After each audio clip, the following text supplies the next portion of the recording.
Bonjour, bienvenue sur ma chaîne. Je vais réaliser sous vos yeux une illustration à l'aquarelle basée sur le dessin de mon fils.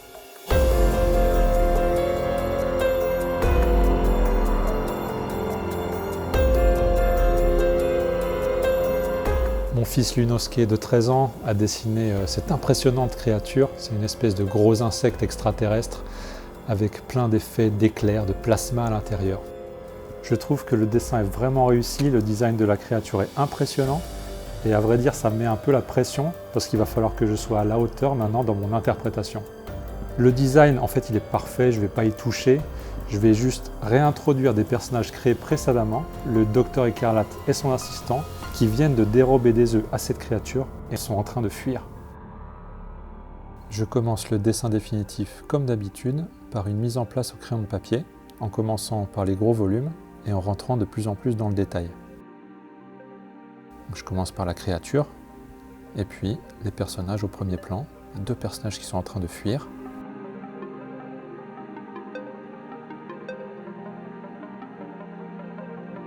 Donc voilà pour la mise en place, j'ai pas besoin de plus pour commencer.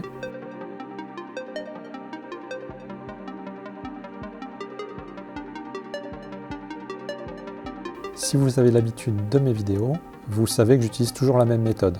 La mise en place très croquis, après je redessine plus précisément, après j'encre, après je peins. C'est très important d'avoir une méthode. Ça paraît parfois un petit peu lourd, mais cette rigueur est importante. Si vous travaillez toujours de la même façon, vous allez acquérir ces automatismes et vous allez vous améliorer. Voilà, là je continue à rajouter du détail. Sachant que les personnages étant assez petits dans cette image, par rapport aux fois précédentes où j'ai pu les faire en plus grand dans d'autres dessins, je suis obligé d'ajuster un petit peu le niveau de détail. Je ne vais pas forcément dessiner toutes les boucles de leur ceinture ou tous les petits détails que j'ai pu faire jusqu'à présent. C'est un petit peu simplifié.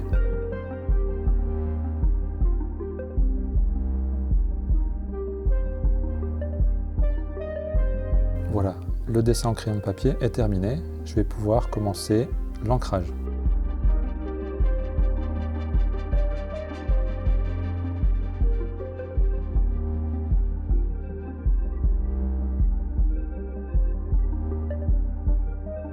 Là, le dessin est tout petit, donc il faut que j'aille lentement avec ma mine du feutre très fin. Même en appuyant pas beaucoup, ça fait déjà un trait assez épais à cette échelle. Vous voyez la taille de mon doigt à côté de la taille du visage, par exemple.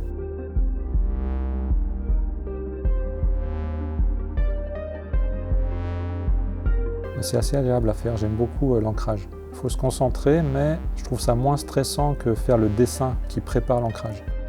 Je dirais que le plus dur est déjà fait à ce moment-là.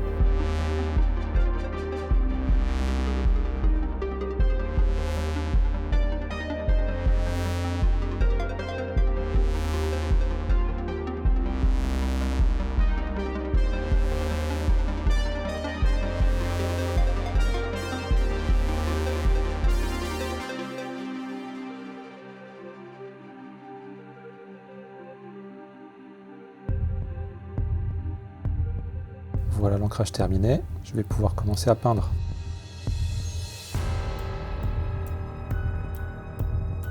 Je commence toujours par le décor. Donc là on voit l'effet de lumière de la lanterne. Il y a beaucoup de dégradés là dans cette image. J'utilise pas mal d'eau pour mélanger les couleurs entre elles. Et puis je travaille en plusieurs couches, du plus clair au plus foncé. Quand vous rajoutez des ombres, il faut toujours bien réfléchir à l'endroit d'où provient la lumière.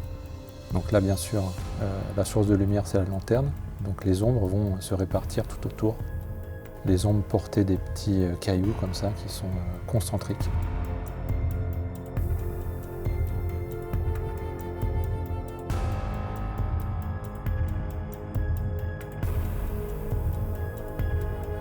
Le premier plan de rocher un petit peu plus foncé. Et voilà, je commence à peindre la grosse créature, ce gros insecte. Là, j'ai peint les pattes en rose, vous allez voir pourquoi après.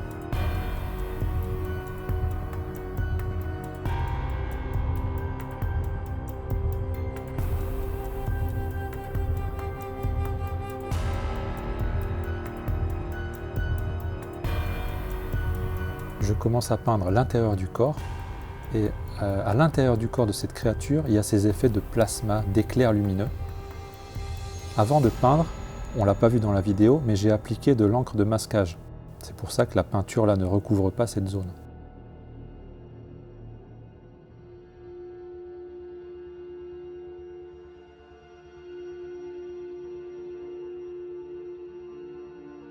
Et voilà, là les pattes qui étaient roses, en fait c'était pour conserver cet effet de reflet sur les pattes, qui est rose, mais tout le reste est plutôt gris et noir.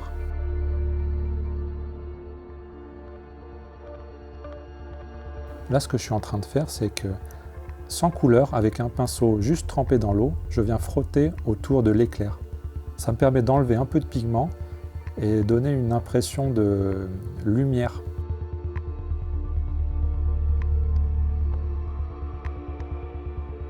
Là, j'ai changé de pinceau. Ce pinceau a une brosse plus dure, ce qui permet d'enlever encore plus efficacement le pigment.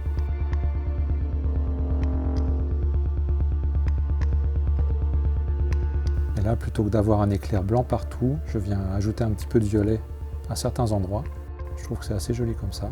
Et puis d'ailleurs, sur le dessin de mon fils, il y avait vraiment ce côté violet qui était très présent.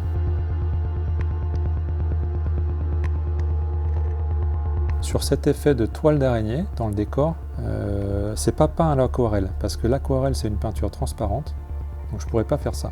J'ai pris de la gouache blanche avec un petit peu de gris dedans, afin de pouvoir peindre par-dessus l'aquarelle, la gouache étant une peinture opaque.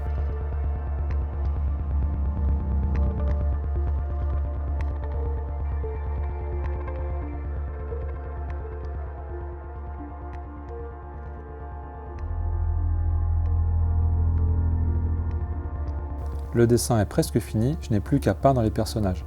Donc là c'est assez facile, ils sont tout petits, c'est juste du coloriage. Alors il faut faire un peu attention aux effets de lumière, là on voit bien la zone jaune sur le personnage, la lumière qui provient de la lanterne, mais après tout le reste c'est assez simple, une couleur de base et puis une ombre par-dessus. Voilà, le dessin terminé.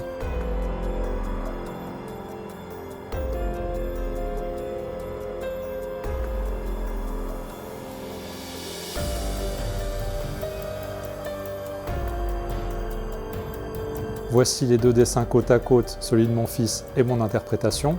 Cette fois-ci, la créature c'est presque la même, j'ai pas eu à faire grand chose parce que son dessin était vraiment excellent. J'espère que le dessin vous a plu et je vous remercie d'avoir regardé la vidéo et je vous dis à bientôt pour un nouveau dessin. Ciao!